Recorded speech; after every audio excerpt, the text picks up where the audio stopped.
the old days, a refrigerator's freezer would frost up fairly quickly if you were opening them frequently to retrieve the food that they keep.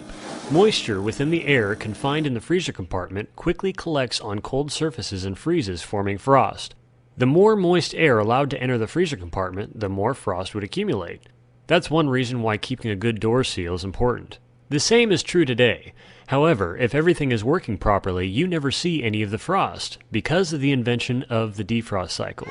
Needing to manually defrost your refrigerator every 2 months is not very convenient, so most modern refrigerators have this automatic defrost cycle. There are 3 main components in this defrost system: a timer that keeps track of compressor runtime, a small bimetal thermostat that senses if the evaporator needs defrosting, and a heater that melts accumulated frost by generating thermal energy when it is supplied with 120 volts. It's not all gumdrops and rainbows though.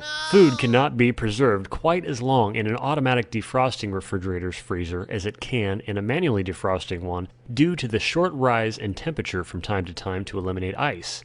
One other issue is that you expect it to function properly. In the days of manually defrosting refrigerators, people would understand that they needed to let their appliance melt down every now and then to work properly. But today, if this unseen automatic system fails and frost appears, or that cool glass of milk you just poured is suddenly room temperature, people freak out because they don't know what to do. Airflow is crucially important for your refrigerator freezer to work properly.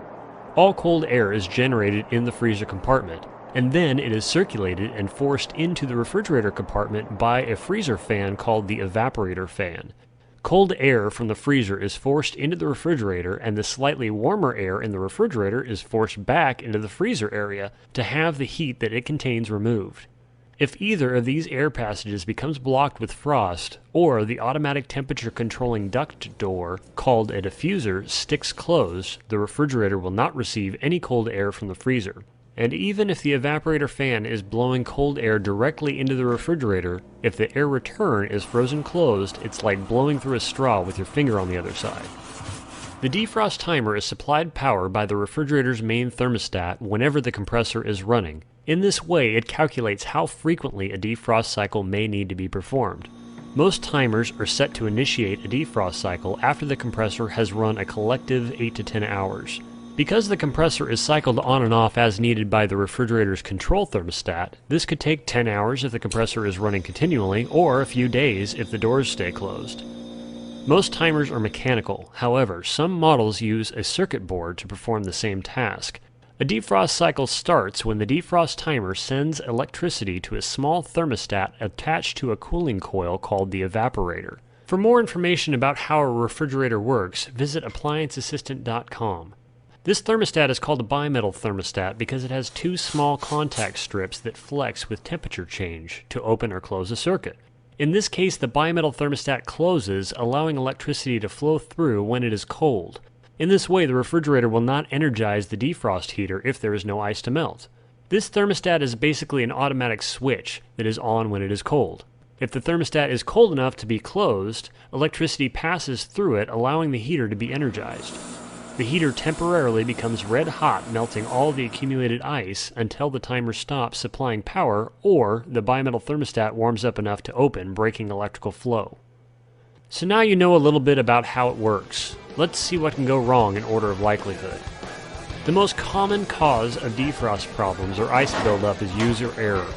Let's just say you have one too many cold ones and forget to close the refrigerator door.